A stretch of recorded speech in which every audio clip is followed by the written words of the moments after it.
Hi everybody, it's Kyle. It's a nice rainy day here in Boise, Idaho.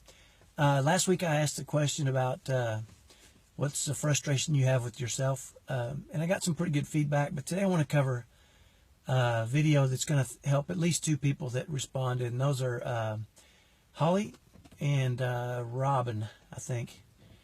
And Holly said that she gets upset when her son pushes her buttons and she gets into an argument that neither of them is going to win, or it doesn't really become productive at that point.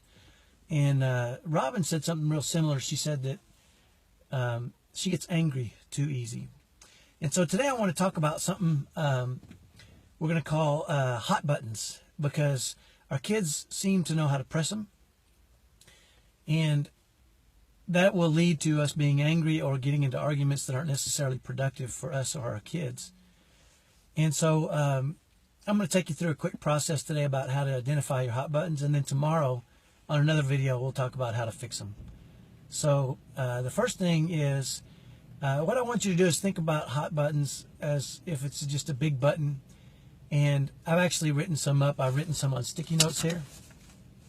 But what I want you to do is, and if you can do this with your spouse or maybe your other kids, is you can ask them, what do they do that just really ticks us off? And I want you to write them on either sticky notes or hot buttons. I've written them on sticky notes. One of the things that my son used to do that really ticked me off and would upset me and frustrate me is he would say, can you see that? I hate you, right? That was one of mine. And I would get so frustrated and aggravated, it would tip me into a state of either frustration or aggravation. And it wasn't very helpful. Some of the other things he would do is he would say, get out. He'd scream at me to get out of his room. One that was really hard on me was, I'm not going to bed. He'd scream that at me.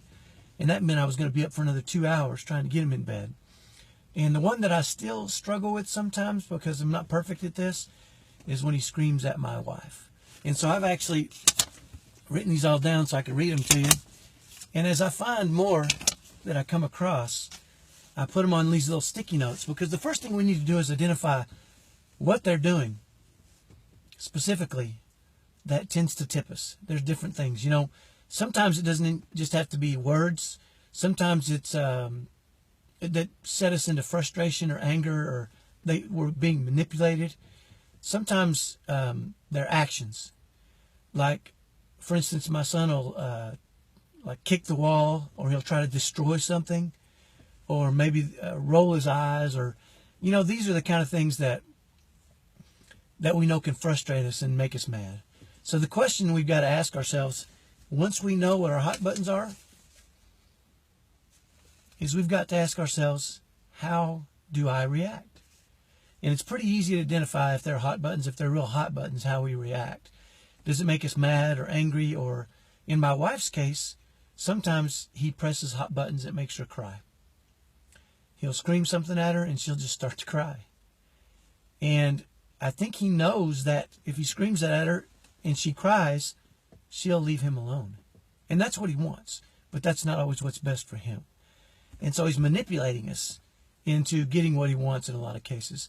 And so the thing that I want to cover today is, first you've got to identify your hot buttons and know what things tip you. And maybe a review at the end of each day. Hopefully you don't get mad at or frustrated or upset or discouraged every day. But if you do, at the end of each day, say, what were the triggers that put me into that state, that unproductive state, that created a sense of heightened emotion? Because when you're in a state of heightened emotion, you're not generally capable of doing what's best for your kids. That can be frustration, anger, discouragement. You know, like I said, my wife will start to cry. And when she starts to cry, that heightened emotion state prevents her from doing what's best for herself and for my son. And so that's what I want to cover today. Tomorrow I'm going to do a quick video on how to flip that in your favor. And it's pretty exciting when you can do that. And it's pretty interesting to watch the reaction when, you know, for instance, my son will say, I hate you. And he's used to me just bowing up and getting a little angry. And he screams it at me and I start to smile. And I say, please don't talk to me like that. The reactions from them are pretty priceless, because you start to de-escalate them, you de-escalate yourself, and you can start to manage the situation in a more effective way. Meltdowns can be headed off at the past. Frustrations between the two of you can last a lot less time. You can avoid getting into long, drawn-out arguments, or you just don't get angry so easy when you preset how you're going to react to those buttons being pressed.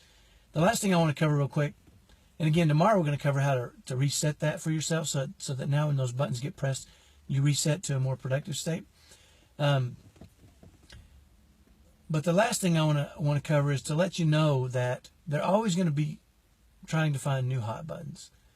They're always going to try to be pressing buttons because in a lot of cases they don't want to do what we're asking them to do.